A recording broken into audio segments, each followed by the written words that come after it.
బావా ఏంటి అల్లరి? మరదలని మనసు పడుతుంటే అల్లరి ఆవకాయ అంటావేమిటి? ఓహో, బావగారు సరసలాడడానికి వచ్చారా? మరి నువ్వు ఇక్కడికి వచ్చింది నీకోసం మాత్రం కాదులే. ఈనాడు కాపోయినా ఏదో ఉన్నాడు నా దారిలోకి రావాల్సిందానివే, నాతో మూడు ముళ్ళు వేయించుకోవాల్సిందాన. అది కలలో కూడా జరగదు బావా. ఇలానే జరిపించి తీరుతాను. బావా గీత, నీకు ఇంకా అర్థం కాలేదా నా మాట? ఎంతో కాలంగా నీతో ఈ మాట చెప్పాలని, నిన్ను నాదాన్ని చేసుకోవాలని ఆశపడతాను. చూడు బావా, వరమని దేవత దగ్గర వేడుకోవడం ఈ ఎడారిలో నీళ్లు కోసం ప్రయత్నించడమే అవుతుంది. గీత, నువ్వెలా అంగీకరించవో చూస్తాను. నీ విక్రమ్ నమ్మితే ప్రాణం ఇస్తాడు, అలా జరిగితే ప్రాణాలు తీస్తాడు, అంతే కదా. ఈ విక్రమ్ ఈనాటి వరకు కోరి వచ్చిన ఏ అవకాశాన్ని జార విడుచుకోలేదు. ఎదురు దెబ్బతీయడం నా చరిత్రలో లేదు. ఎదురు దెబ్బలే కాని గుండెల దెబ్బలు తినుండవు కదా. గీత, అనవసరంగా ఎందుకు అరుస్తున్నావు విక్రమ్? నువ్వు కల్పనకు చేసిన అన్యాయం ఏంటో నేను తెలుసుకున్నాను. ఏమిటి నువ్వు తెలుసుకున్నది? చెప్పమంటావా? నా మీద చెప్పిన వాళ్ళు ఎవరు చెప్పి ఉంటారు. ఎవరిది కట్టు కదా? నువ్వు కల్పనని ప్రేమించి మోసం చేసింది కట్టు కథ కదా. ఆమెను పెళ్ళానని గర్భవతిని చేశావు, ఆమెని వదిలేసింది కట్టు కదా. ఇవన్నీ కాకుండా ఆమె ఈ ఘోరాన్ని తట్టుకోలేక ఆత్మహత్య చేసుకుంది, ఇది కట్టు కదా. ఏది కట్టు కదా? నేను ఎవరో మోసం చేయలేదు. కబుర్లు చెప్పి నన్ను నమ్మించాలని ప్రయత్నించొద్దు. నిన్ను నమ్మించాల్సిన అవసరం నాకు లేదు బాబు. జరిగిన అన్యాయాన్ని నేను నిలదీయడానికి వచ్చాను, అంతే. గీత, తాడు తెయ్యే వరకు లాగొద్దు. దారం తెగితే అటు ఒట్టుకో ఇటు ఒట్టుకో వెళ్తావు, కానీ నువ్వు బలా కాదు, రెండు పడవల మీద కాలేసావు. అగ్నితో ఆడుకోవాలని ప్రయత్నించొద్దు. చూడు బావా, అగ్ని పవిత్రమైంది, దాంతో నిన్ను పోల్చుకోకు. ఈ విక్రమ్ పరక్రమానికి ఈనాటి వరకు ఎదురంటూ లేదు. నీలాంటి అందమైన ఆడపిల్ల మరిస్తే సహించలేను. పిచ్చి పిచ్చి ఆలోచనలు అనుకుని పాడు చేసుకోక దిక్కులు మనకున్న పెళ్లికి ఒప్పుకో. పెళ్లి పేరు చెప్పగానే అయిపోతాను అనుకున్నావా? కలపలాగానే అమ్మాయికురాలను అనుకున్నావా బావా? నీ పేరు గీతని, నీ రాత నా చేతిలో ఉంది, తెలుసు. తెలుసుకున్నావు కదా, ఇక వెళ్ళు మరి. తనది కాదనదేండి నాశనం చేయండి వదిలిపెట్టడు ఈ విక్రమ్. మరదలు అని ఎన్ని మాటలన్నా ఉపేక్షించాను. అరవరిచిన నీ అందాన్ని, పువ్వుకరం మెత్తనాన్ని, సుందర వదనాన్ని పెట్టను. ఆగు బావా, ఇంకొకసారి అడుగు ముందుకేసి నన్ను తాకావో మర్యాదగా ఉండదు. వచ్చాక మర్యాదకే మనులు తావలేదు. మనసు పడ్డాను, మక్కువ తెచ్చుకున్నాను. కసిరి కొట్టావు, ఇక్కడ మా ప్రతివతం ద్రౌపదిలో అరిచి కేకలు పెట్టిన నిన్ను ఆదుకునే కృష్ణ పరమాత్ముడు ఎవడో లేడు.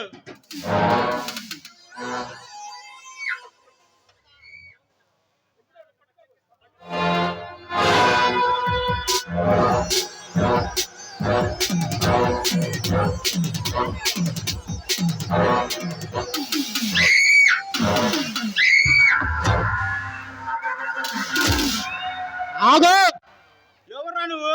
నీ బాబునే. ఏమిటా తల తెక్క సమాధానం? తిక్కరేగిన ఇలాంటి కొడుకుల్ని తైతక్కలాడించాలంటే ఎంతకన్నా మంచి సమాధానం మరొకటి లేదనుకుంటగా. అనవసరంగా మా విషయాలు తల చూస్తున్నాం మిస్టర్. తల విరిసి ఎక్కువగానే ఉంది మిస్టర్. గీత తాగే ముందు నా చేయి తప్ప రుచిగా ఉంటుంది. నువ్వంతటి మగాడివా? మగాలకే మునగాన్ని కొత్తమ్మ సింహాన్ని. అయితే కాసుకో. సరైన సింహం తగల ముందు ప్రతి వాటికడు మగాడేరా. దమ్ముంటే చూసుకో.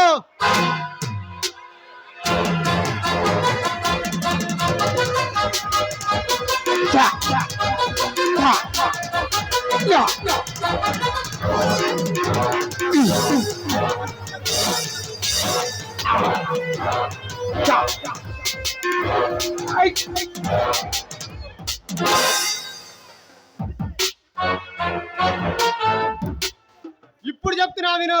నా పేరు రాజేష్, గీతకు కాబోయే భర్తను. ఇంకోసారి గీత వైపు కన్నెత్తి చూసావా, ఖబర్దార్, నీ గుండెల్లో నిద్రపోతా.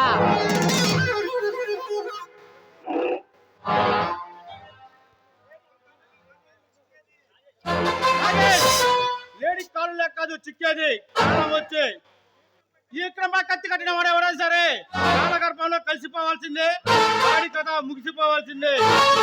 ఈ రాజేష్ ముందు నీ ప్రగలభాలు కలగానే మిగిలిపోవాలిరా. పరువు పోక ముందు ప్రాణాలను అరచేతులు పెట్టి నువ్వు వచ్చిన దాన్ని వెళ్తే మంచిది. గీత ఈనాడు కాకపోయినా ఏదో ఉన్నాడు, ఈ అడ్డుకోవాలని విషయాలను తొలగించి నేను నాదాన్ని చేసుకుంటాను. వస్తా.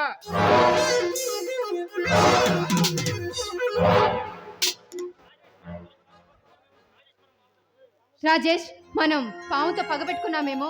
వాన పాములు మనల్ని చేస్తే గీత. ఇంతకీ ఆ విలన్ గారు ఎవరు చెప్పలేదు? అతను మా మేనత్త కొడుకు. ఓ, వరసకి బావన్నమాట. అవును రాజేష్, ఒక్కగానొక్క కొడుకు కదా అని మా అత్త మామయ్య ఎంతో గారభంగా పెంచారు. కానీ వాళ్ళు పోయాక వాడు ఆస్తినంతా సొంతం చేసుకొని జలచాలు చేస్తూ అమ్మాయిలందరినో మోసం చేశాడు. ఇదన్నమాట ఆ ప్రభుత్వ నిజ స్వరూపం. ఈ మొక్క ముందే చెప్పుంటే 4 అదనంగా తగిలిచ్చేవాడిగా. ఆ, చాలు బాబు, ఇప్పటికే తల తిరుగుతుంది.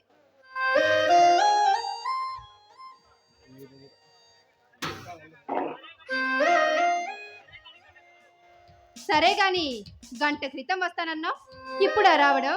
సారీ గీత, వాటం వచ్చినట్టుంది. రాదా మరి?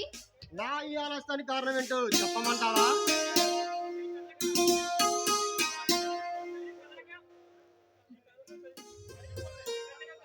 నీ కథలకేమి నేను కరిగిపోన్లే.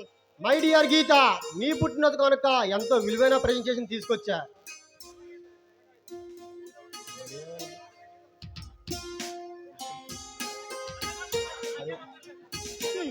తెల్ల కాగితమే కదా, నాకేం అక్కర్లేదు. అదేమిటి, మంత్రి పదం ఇవ్వని ఎమ్మెల్యేలా అంత దూరం వెళ్ళిపోయావు? పిచ్చి గీత, ఈ కాగితంలో ఏముందో నీకు తెలుసా? తెలీదు. ఇది మామూలు కాగితం కాదు. ఎన్నో సంవత్సరాల తరబడి నేను చేసిన కృషి ఫలితం. ఇందులో మనం వెలకట్లేంత నిధి ఉంది. నిదా? అవును, రామగిరి అడవుల్లో రాజగిరి కొండ ప్రాంతంలో మొఘల సామ్రాజ్యానికి చెందిన నిధి నిక్షేపాలు దాగి ఉన్నాయి. అవి ఎక్కడ ఉన్నాయో ఎలా ఉన్నాయో తెలియక ఎందరో ఆపదలు పాలయ్యారు. పూర్వతత్వ పరిశోధనలో డాక్టరేట్ డిగ్రీ తీసుకున్న నేను ఆ అడవిలోకి వెళ్ళటానికి మార్గాన్ని కనుక్కున్నా. రాజేష్, నువ్వు చెప్పేదంట నిజమేనా? నిజం గీత, ఎందరికో చక్కని ఎవరికో దిక్కుని ఆ రత్న మణిమాణిక్యాలను స్వాధీనం చేసుకుని పట్టెడన్నానికి నీళ్లు నీడకి నోచుకుని పేదలకు పంచి పెడతా. వాళ్ళ మండే గుండెల్లో కాలే కడుపులి ఓ వేద తీరుస్తా.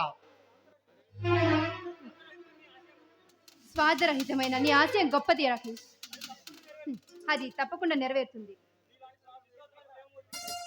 నీలాంటి నిస్వార్థమైన ప్రేమ పుట్టికి ఇల్లాలి కాబోతున్నందుకు నాకు చాలా ఆనందంగా ఉంది. గీత, రాజేష్,